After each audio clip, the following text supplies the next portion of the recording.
Allahu Akbar, Allahu Akbar, Allahu Akbar,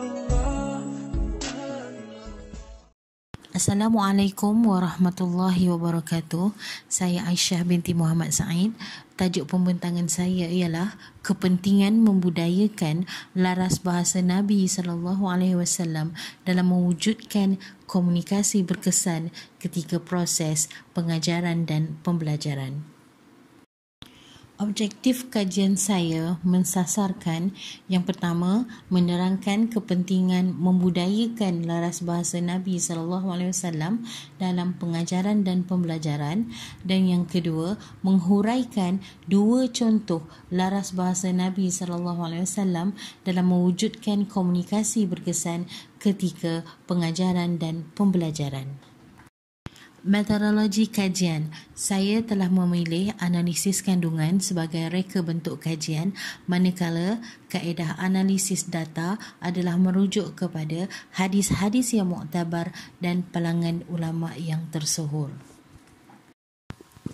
Kepentingan membudayakan laras bahasa Nabi Muhammad SAW dalam pengajaran dan pembelajaran. Sayyidatina Aisyah apabila ditanya mengenai akhlak Rasulullah SAW, beliau menjawab, "Kana khuluquhul Quran", yang bermaksud akhlak baginda sebagaimana Al-Quran.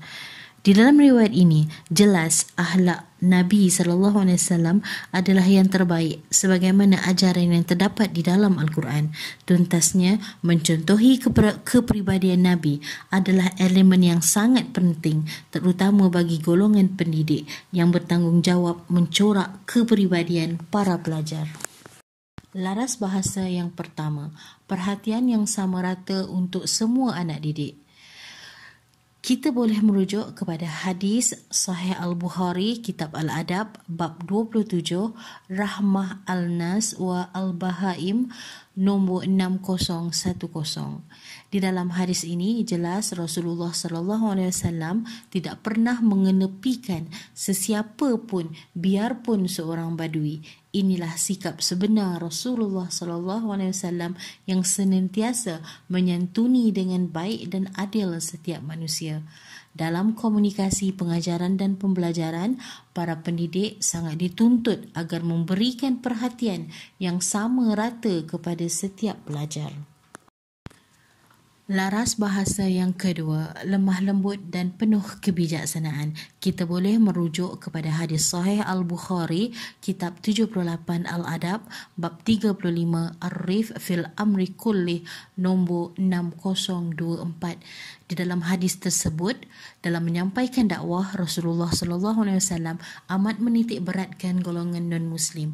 Golongan ini sentiasa diberi layanan yang baik, biarpun mereka acap kali bertindak sebaliknya dengan menempelak dan mencaci baginda dan Islam. Dalam membudayakan komunikasi yang berkesan, para pendidik disarankan mencontohi Rasulullah SAW dari sudut penjagaan tutur kata yang lemah lembut, di samping mengekalkan laras bahasa yang penuh dengan kebijaksanaan.